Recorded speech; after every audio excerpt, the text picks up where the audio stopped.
Hello, my beautiful people, and welcome back to the Sundowners Handbook. Happy Friday. Today, I am just drinking some tea. My chest is really giving me some issues. So I thought, maybe I just like soothe it, burn it a little bit.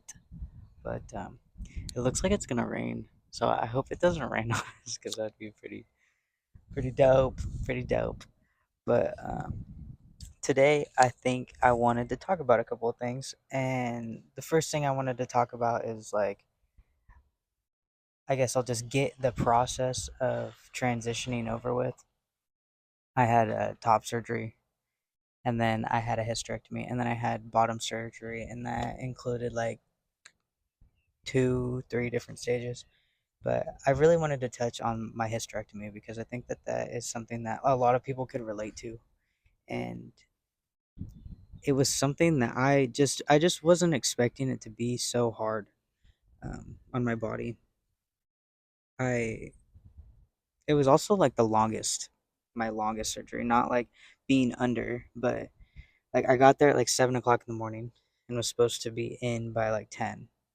And I didn't go in till 4 o'clock in the afternoon, but they didn't want me to leave the whole time. So I stayed. I was there from 7 and then I didn't get out until like 7:30, 8 o'clock at night.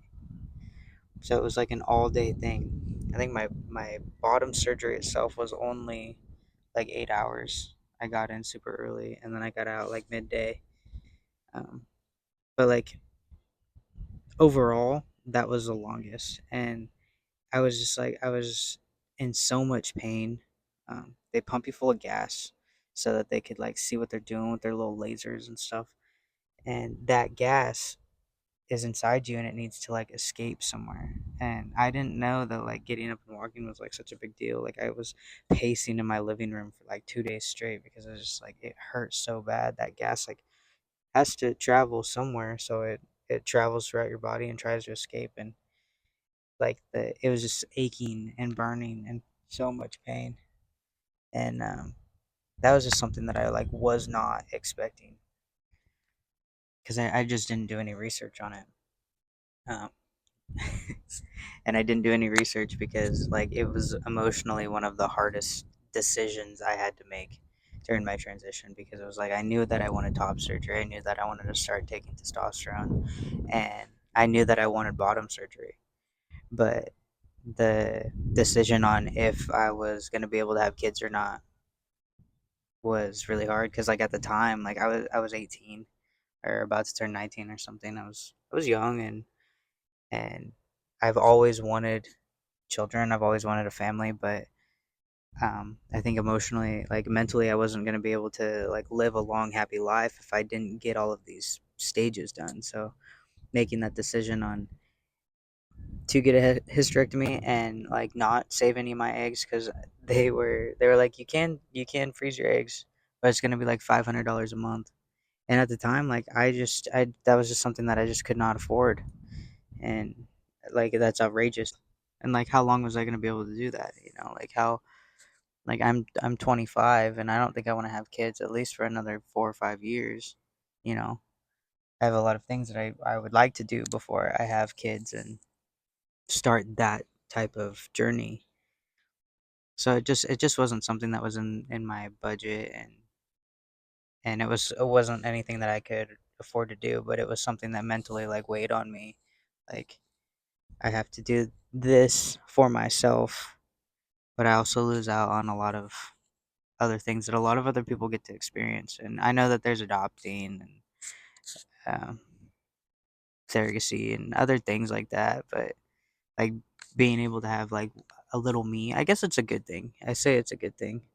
I tell people it's a good thing because if there was another little me running around, you guys would be in some trouble. You guys would be in trouble. But I just didn't do any research because it was like something that mentally I didn't want to think about until I had to. And along with the topic of like getting a hysterectomy, like getting a hysterectomy for regular women, like cisgender women that want to get a hysterectomy, like the process is so hard for them. Like you have to have like two kids and you have to be like a certain age before they'll even consider giving you a hysterectomy, unless you have some like other debilitating like illness or disease or something that is causing you to have a hysterectomy, like they just don't want to consider it. And that sucks because it's like, how are you going to tell me what I can and cannot do with my body?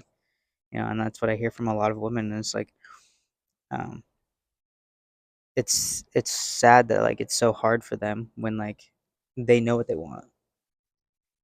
And that brings me to the topic of like, I think one of the biggest problems in the community is that like we have fought so hard to get to where we are right now, right?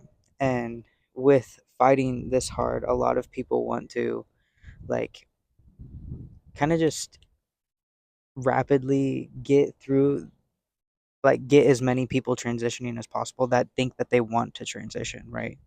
So like they're trying to accommodate all of these people's needs and kind of missing like the baseline on how to diagnose people that think that they're transgender. And then they get diagnosed and they start their transition and then they want to stop or they detransition or they regret their decision to start transitioning in the first place. And then that makes the community just look like we're a bunch of liars or like it's not a real thing. Do you know what I mean? I think one of the big things that would probably stop that issue is like taking the time. Like I know that my transition was like probably the fastest that's out there, to be honest. Like I from start to finish it was 2 years. Like and that's because I had to wait 6 months in between each surgery and that's not like I would have done it faster if I could have. But with all of these people wanting to transition and thinking that it's saving like our lives, like they want to pump out as many surgeries and diagnosis on being trans as they can so that they can accommodate and so that they don't start losing these people, right? But in reality, like they're missing all of the guidelines of like you need to be seeing a therapist. You need to be doing this. Like I was lucky that I had already been seeing a therapist and it was already a thought in my head before I like started this transition. But making sure that those requirements are valid and are met, like I think that they are missing that because of the rapid onset like gender diagnosis, which makes the community look like shit, you know? And it's sad. It's sad that like people that know what they want can't get what they want, but a lot of people that don't know what they want get things that they're gonna regret. And then it just makes the people that are actually doing this like invalidated, basically, you know? And it's hard.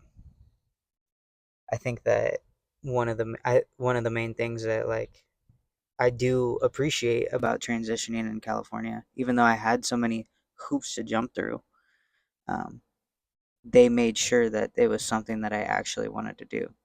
But with my hysterectomy, it was like super easy, and I think that maybe because I had already had these things in place, I already had a letter when I walked through his door. I had already been going to therapy. I had already had multiple diagnoses from other therapists and psychologists when I walked through his door. So it was something that was like easily ready for me when I fit into his schedule. But like, imagine if I didn't know what I wanted and then I had all of these regrets. Like, empathize and sympathize for the people that like think that this is something that's for them and then it's not. But honestly, like I can't I can't validate that because it's like this is something that is such a life-changing experience and a life-changing journey. Like you cannot be half-assed thinking about this.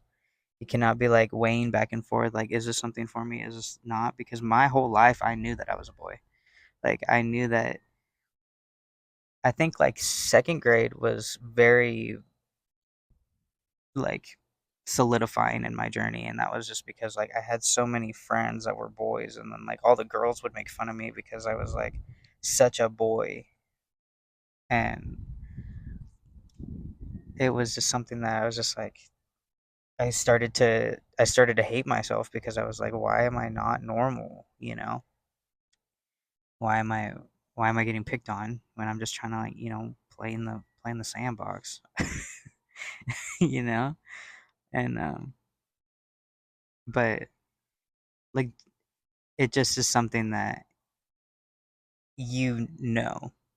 Like it's not something that you weigh back and forth with. It's like it's something that is very distinctive. And to be able to transition and not fully know is out there for me, you know what I mean? And I'm talking like a medical on the medical side of transitioning. Like you can present and be and do all of the things that you want to do. You know, you can cut your hair, start taking hormones, and um, dress however you want. But like getting top and bottom surgery and like having these life changing surgeries and not knowing that this is something that you fully want is just like not okay. You know, like you need to a lot of people are like, I hate all the hoops that you have to go through, and it's like I love the hoops that I had to go through because it really did make me like it sucked. It was a hard process. It sucked, but it was something that I was like, yeah, like just give it to me because this is what I want. This is not. It's not like a oh well, should I do this? Should I not do this? Like, and when I don't talk about the things that like weighing the pros and cons on if I want to have kids and if I want to get a hysterectomy like that in some aspects could invalidate like my transition to some people. So like I never talk about it, but in reality like it was a really hard decision, not because I didn't want it, but because I know that I wanted children and I don't have that option anymore because I couldn't afford it. And it's sad, man. Like it sucks, but it saved my life. And like I'd rather be happy and a good parent when I can afford to be a good parent than like not be here at all. You know, woof, woof. Fuck, man. You guys got me out here talking about things that are sad and shit. But I'm gonna just blame it on my chest hurting already. Like whatever. I love you guys. Something else that you guys wanted me to talk about was like my family dynamic and was my family supportive. And I think I've kind of touched on this a little bit. Like my family is full of addicts and a lot of colorful people. Like that's just how it is. And so me being who I am was never rejected, but there was a lot of things that me and my family struggled with during my transition. And some people did not accept me, and that's okay. And I mean, it is okay to a fault because you know what, you're missing out on some amazing things, and that's on you because I am who I am. Anyways, uh,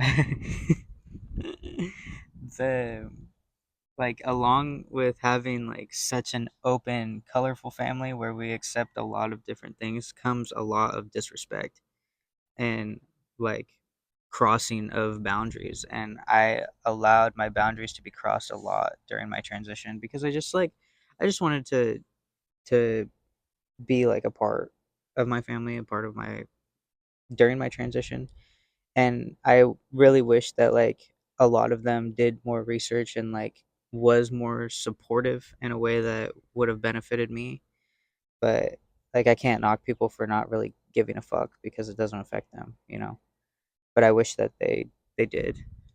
And like I don't know. It's sometimes it's better to just do things by yourself and not expect other people to care because nobody's gonna care the way that you do. Um, I think my heart makes it a lot harder because I always make people feel comfortable. I always make sure that people know that I care, that I'm listening, and when people don't do the same, like it's hard, you know. But everybody thinks that like I had such a easy life and such a easy transition and that my family was so supportive and all of these things, but in like reality like I'm just a trailer park kid that came from a really like conservative town and was like in drug houses and trap houses and whatever, the same shit that everybody says. Like I came from nothing and now I'm something, but really I'm just another trap kid. I'm literally staring at a bunch of crab traps. So I guess it's a different type of trap house, but um, like, I'm no better than anybody else, you know. And I'll never act like I am. We're all broken and sad and have our own type of trauma, but it was not easy. It was not easy, but you know what? We did it, and I think that like being who I am, I think that I was meant to be sitting here talking to you guys right now about how I got here because I know that a lot of other people are sitting there feeling the same way that I used to, you know. And not to say that a lot of the people that advocate for the community aren't normal or aren't really. You hear that beeping? It's a garbage man.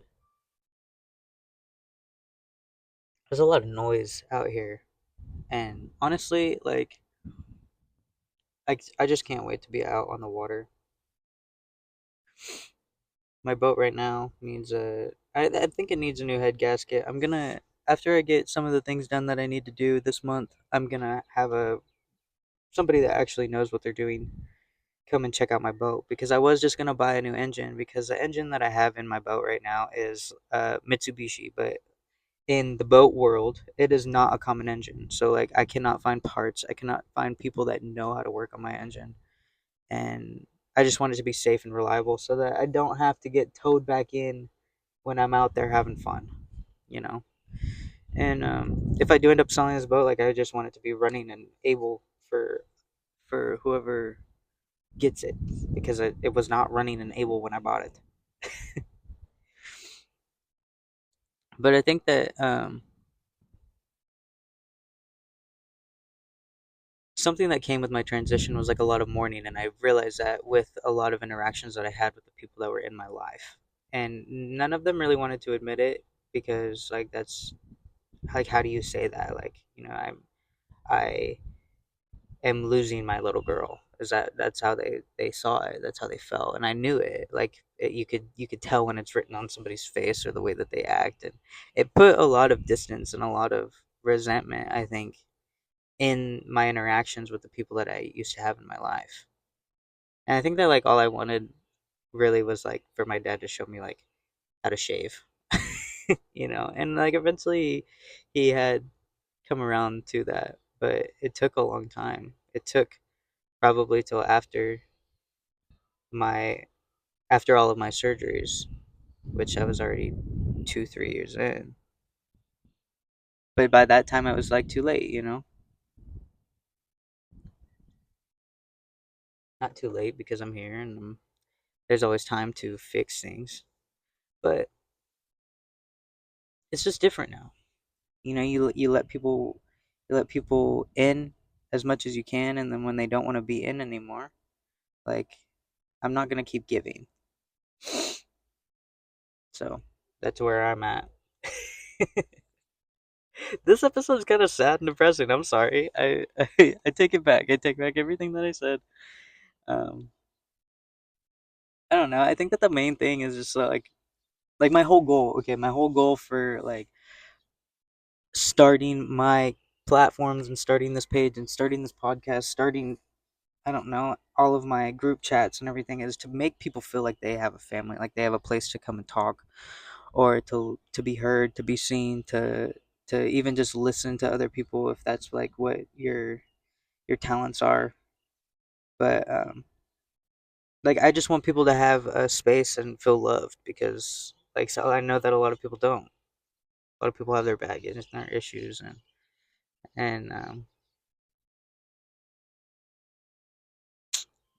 like we all deserve a place to feel loved and accepted and to be treated right. But I don't know, like transitioning's hard, man. It is a hard game, but hopefully I'll have some interesting things happening this month. I don't know yet. I'm waiting on some emails, some contacts, and then I'll see where I'm at with that. And if things, because you know what, social media, like people fall through a lot. People fall through with a lot of shit. But if you guys are looking for like a healthcare provider that is online, that is um, gonna listen to your needs, like I just started collaborating with Folks Health. I actually reached out to them when I was like doing something with my testosterone or reordering my prescription. I had just reached out and said, "Hey, like nobody knows about you guys, and then you guys changed my life." Because I struggled. Like I had one bottle of testosterone for like 2 years and that's like not healthy. I finally was able to like I jumped through some hoops with them too. Like I had to fax them. I spent like $150 faxing them like 300 papers of medical shit that I had to get from my last doctor. It's like I just needed one paper. I just needed one paper out of that 300, but whatever. Like it is what it is, you know. And I want to know what your guys' favorite restaurant is because I love a good seafood boil. Um, they just started opening up this place. It's called like Crafty Crabs, and they started opening all of these restaurants all over like South Florida. And you know, I tried them, and for some reason they put like cinnamon in their sauce, and I just hate it. It's like sweet. I like shit spicy. Yeah, I don't know. I love my family, and you know, nobody. They're probably never gonna hear this, and that's fine. You know, like I, what was it? I got two things. One of them is I started measuring people's love for me by how considerate they were of me. You know, like how considerate you are to my time and what I want and how I feel, because that's how I give love to other people, being considerate. Because when you're considerate, you listen, you hear, you do what you can. And if they're not considerate of you and your feelings, like they really just aren't able to love you in the way that they should be. And that's okay. Some people just cannot love you how you deserve to be loved. And that's not like anything towards you, and you shouldn't change the way that you accept love because other people can't give you that. Um, what was my other thing? Shit. Shit, man. God. I'll think about it later and then I'll be like, fuck, whatever. But when I went back to California, there was this place called Hot Crab, and they had the best seafood boil. I would go and I would order just their sauce, and I would take it home, and I'd have their sauce over like a big bowl of rice and like boiled eggs and sausage. It was so good. But when I went back to California, they were freaking closed. Probably because I wasn't there supporting their business.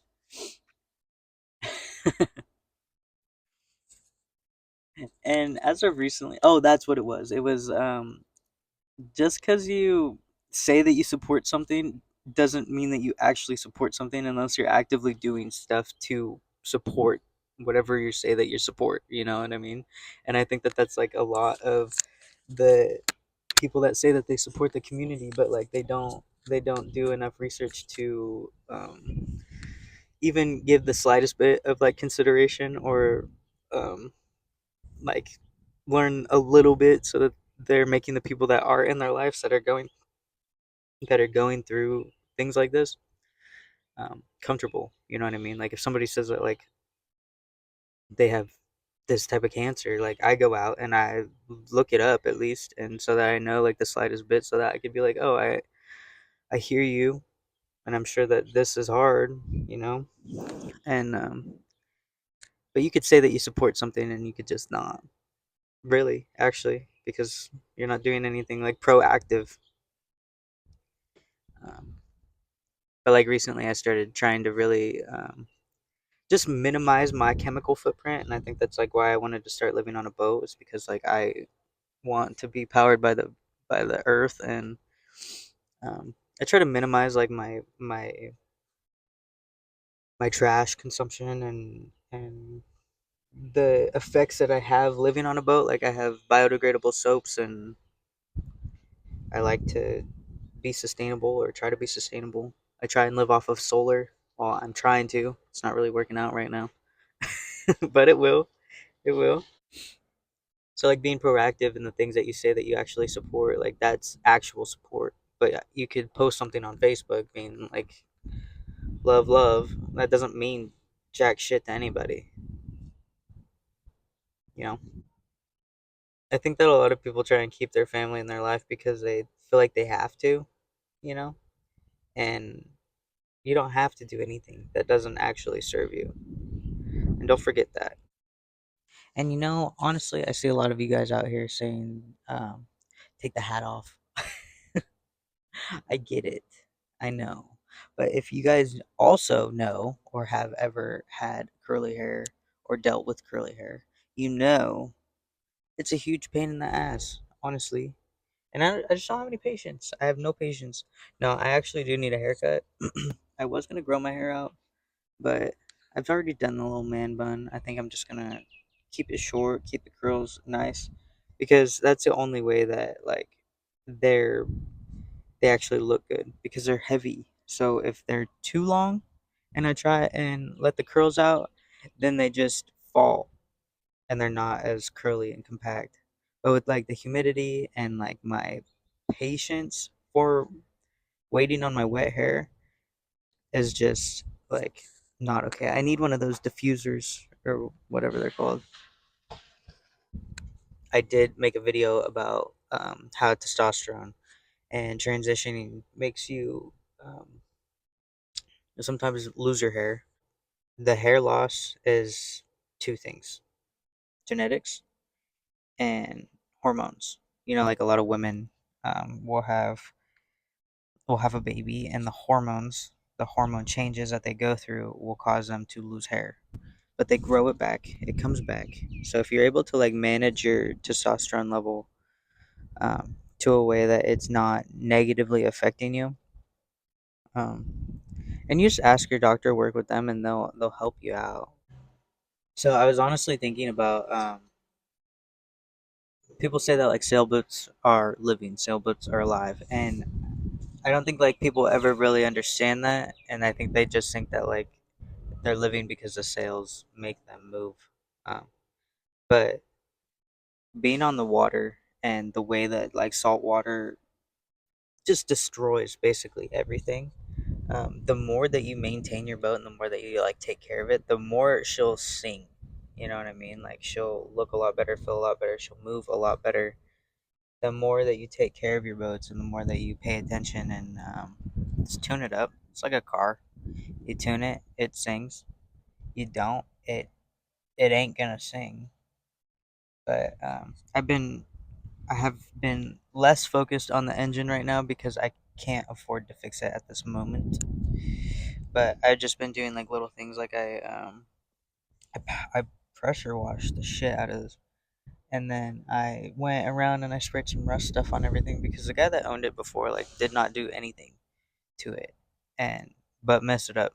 So there was a lot. There's still a lot of things to do, but I noticed that the more that I sit here and just mess with the winches and mess with the blocks and like play with the halyards and just do all the just just give her some attention and some love, like she does look and feel a lot better, and you could tell. And one of the things I really need to do is just like do my water tank.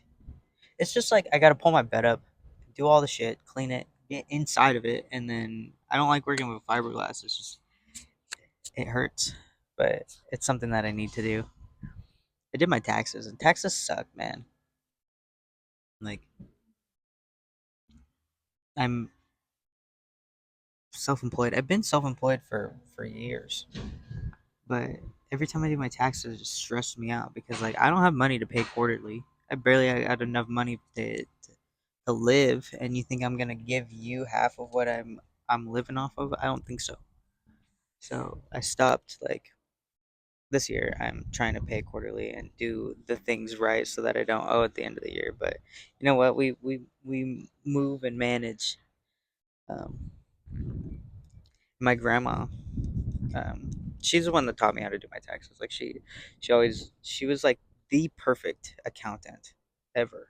She worked at my family moved to the town that I used to live in, and they opened up a car dealership, and then they sold it. That's why I'm poor. Just kidding. No, but they moved up here. They partnered with somebody else, and then they sold it. And she worked there, and my mom worked there. My uncle worked there, like their whole life. My mom didn't work there her whole life. She worked there when she was younger, and like did the bookkeeping and did learn some stuff. And my uncle worked in the parts department, but my grandma, she was the accountant for this this car dealership for years, forever. Like probably since she was, I think she worked there for probably 30 years or more. And she did everything by hand. Her handwriting was like to die for, and she was just to the T. And she's the one that taught me how to do my taxes. And every year, like even I remember the first time that the, the first job I had um, was, I think I was working at the church. I worked at a Seventh Day Adventist church in high school, and they shouldn't have gave me the key to the church, to the church because we partied in the church. Lord knows, I made like no money. I worked there maybe like 2 hours a day, 5 days a week, and it was like minimum wage. And I just did it because I was right down the street, and I needed enough money to pay for my car insurance and to pay for like gas. And the first time that like I did my taxes or had to do my taxes, I remember I like got back like $60. And when she did it for me, she was just so excited for me, and it was cute. It was funny because I was like $60. Like they took so much from me, and they're only gonna give me $60. But somebody had asked me who my biggest role model is, and she's always somebody that she's my favorite person in this whole wide world.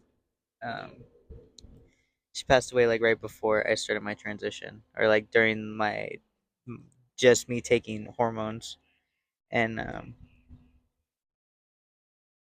I think that she passed at a good time because like with the pandemic and all of the different things that just have happened in the last couple of years, last like 6 years, I just don't think that like her heart could have taken it. Really, she was like she was scared. She was a 5 foot little girl with uh, probably weighed like 90 pounds, 100 pounds. I think at her heaviest, she was talking to me. She used to be an alcoholic, and she smoked like a couple packs of cigarettes a day for a long time um, until she like retired and got sick, and she stopped drinking. She stopped drinking cold turkey. A girl that drank a case, like a couple beers a day for like 40 years, cut it cold turkey because of her health. And she used to bake. She would just bake like she would barely eat it. She'd eat like maybe a tiny little cupcake, but her brownies were the best. And she weighed like maybe 115 pounds. She's like, I've never weighed this much my whole life. But she's always somebody that she's my first pick. My first pick. She she took my little brother in when I was little, and that's why he's such a spoiled little brat now. Don't tell him I told you that. He got the best part. He got the best part of her. She was just somebody that was always there, like, and she got treated like shit for it from other people. But when she was passing, like, she couldn't really talk very much. or she didn't want to, and she didn't eat very much. But every time I came and brought her food, she'd eat for me. And I remember her feet were starting to swell, and she's like they were just hurting her. So like um, I'd rub her feet and put lotion on her feet, and she just like looked at me with tears in her eyes, and she was just like, "I love you," and that was something like I'll never forget. Like I was her favorite, and everybody says it, and it's so funny because like I don't like favoritism, but I will always take her favorite spot. No questions asked. She is somebody that she was just always there. Like she was always somebody that I knew that I could go to and talk to. And I remember when I came out as like being when I came out as gay, she was like, "Yeah, I know. Like you literally are macking on a girl in a bunk bed. Like I've had like a weird life, and like I lived really small. Me and my mom and my brother and my girl shared a room when I was 16, and we slept on a twin bed on a bunk bed. So the top was a twin, the bottom was a mattress, and we had to share a room. We lived with my grandma. Like I lived really small, and like I've never had any space to grow as myself until I made space for myself. And so like I understand the people that are like really majorly depressed, like starting their transition and not really being able to grow and express themselves like as a teenager, because you just can't do that stuff until you're legally able to, and are financially stable enough to give yourself that opportunity to grow and change. And that's why I like press so hard that like when you're young and you're feeling all these things, like it's not the end of the world, and it's just like the smallest bit of time, but I remember it felt like it was my whole life, you know. So like I understand. um Fuck, I don't even know if I should post this. Sick of this nonsense. But what was I getting at? My grandma. She's my biggest role model. My biggest role model, and I think it's just because she had so much love and compassion, and it didn't like she loved me regardless, and she was like conservative. She was really conservative. Like, didn't really understand. She grew up that way, so like you can't blame these boomers for not really understanding us, because they just weren't raised that way. So expecting to like teach a dog an old dog new tricks, like good luck, you know. But when I told her, when I told her that I was gay, she was like, "Yeah, I know," and she's like, "It doesn't make me think of you any differently." And like that was something I was really worried about. Like I was always worried about disappointing her, but every time like I told her, I said like, "Look, I'm trans, and that just means that like I feel like I've always been a boy, and I need to make these changes to start being myself." Like she just looked at me with so much love and compassion. Like, do whatever you got to do, and I'll love you. I'll love you the same. And I think that like that's something that I always try to give people. Like I always try to give people compassion, even if they're mean to me. Like I'll give you enough compassion, and I'll respect you until you give me a reason not to respect you. You know. And yeah, she is my biggest role model because of her heart. And I don't think I've ever met somebody with a heart like hers. But also, so she was like really political, like really into the politics. She loved golf. um, but like for somebody to be able to be like, I have no idea what you're doing, but I love you, and it's okay, and I'm always gonna be here for you, like that is just admirable to me, because like maybe I would just was her favorite. Maybe she wouldn't give that compassion to other people, but I don't know. I believe that she would. She only didn't talk to me one time. She didn't talk to me for like a week, and that's like the longest. And I lived with her, so like that's pretty hard. She told me I couldn't have a dog, and I wanted a dog, so I came home with a pit bull puppy, a lab pit bull puppy mix. Named him Ace or Sage. I came home with two puppies. And she just was not about it. She could not handle it. She didn't talk to me. I ended up rehoming him. I only took him because he wasn't being treated right, and then I rehomed him to somebody that would actually treat him right and take care of him. So it's not like I just dumped him, but. Uh, and then I came home with a cat, and she was fine with it. And then she took him. She was like, "You were not." When I moved out, she was like, "You were not taking him with you." I said, "Okay." He was kind of a little asshole, anyways. So yeah, have him. All right, you guys. I'm gonna cut this. I'm gonna cut this off because this episode was probably really sad and not the best. So if I have any more people, if you made it this far, I love you. If you didn't, I get it. But happy Friday. I hope that you have a beautiful day, and I'll talk to you later. Bye.